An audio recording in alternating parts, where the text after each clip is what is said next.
வீட்டுக்கு தேவையான பொருளை வாங்கிக்கோ, இன்னொரு வெள்ளி காசை கொண்டு போய் நல்ல கோடாரியா வாங்கிட்டு வா, நான் அதுல துவா செஞ்சு அனுப்புறேன்னு சொல்லி ரசூலுல்லாஹ் துவா செஞ்சு 15 நாள் நீங்க கண்டே படக்கூடாது.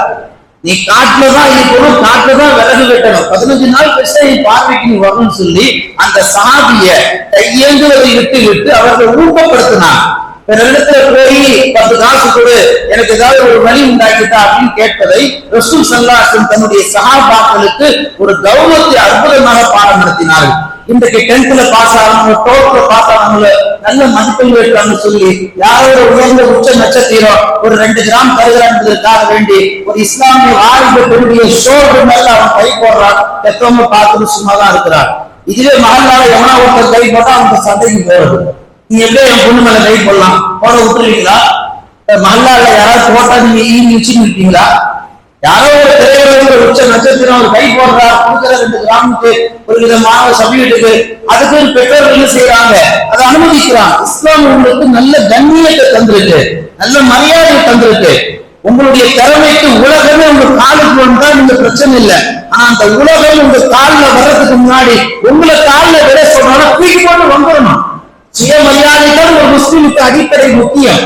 பெருமானார் சொல்லுவார்கள், உன் வீடாக இருந்தாலும் சாப்பிடறதுக்கு ஒண்ணு இல்லாட்டாலும் பச்சை மிளகாவை கடிச்சியாவது கஞ்ச குடிக்கி கம்முன்னு வைப்பாரு, அதுதான் கம்பீரம். இன்னைக்கு நான் நல்லா சாப்பிட்டே ஆகுன்றதுக்காக வேண்டி நீ தேவையில்லாத வேலை பார்க்கறது பெருமானார் வன்மையாக கண்டித்தார்கள்.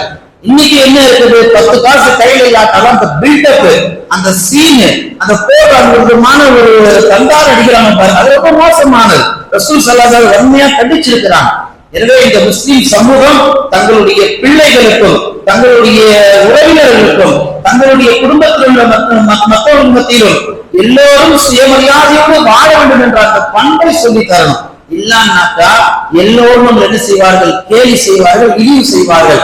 அதே திரை உலகத்துல இசையமைக்கக்கூடிய ஒரு பெரிய ஜாம்பவா ஒருத்தர் பேட்டியில அவரை பாகின்னு சொல்லியிருக்காரு. உடனே அவருக்கு உடம்பெல்லாம் புல்லரிச்சு போய் என்ன பாகின்னு சொன்னாருங்க, எனக்கு வெட்டமா இருக்கு, எனக்கு கேவலமா இருக்கு, நீதான் அசிங்கப்படணும், நீ கேவலப்படணும், இந்த மாதிரி சபையில நீதான் கேவலப்படணும். ஒரு உச்சத்துல போனதுக்கு பின்னாடி உலகமே முஸ்லிம் சமுதாயத்தை பாயின் தான் கூப்பிடுது. ஒருத்தர் இவர் பாயின் கூப்பிட்டதுனால அவனுக்கு ஒரு விதமான இழப்பு வந்தது. இதெல்லாம் எதனால, பெற்றோர்கள் தங்கள் பிள்ளைகளுக்கு தர வேண்டிய அந்த மார்க்க இல்மை சரியான காலகட்டத்தில் அவர்கள் தராதது காரணத்தினால் பிள்ளைகள் வாழ்க்கையில வளர்ந்து வாழ தோன்றுகிற பொழுது தவறான பாதைகளை தேர்ந்தெடுக்கிறார்கள். மதரசாவுல பெண் பிள்ளைகள் மாத்திரமே செய்கிறார்கள், தொடர்ந்து மார்க்க கல்வி கற்க வருகிறார்கள். சொல்றது நம்ம மாநிலாவுடைய கதை, வேற மாதிரி நினைச்சுட்டு போறேன். நம்ம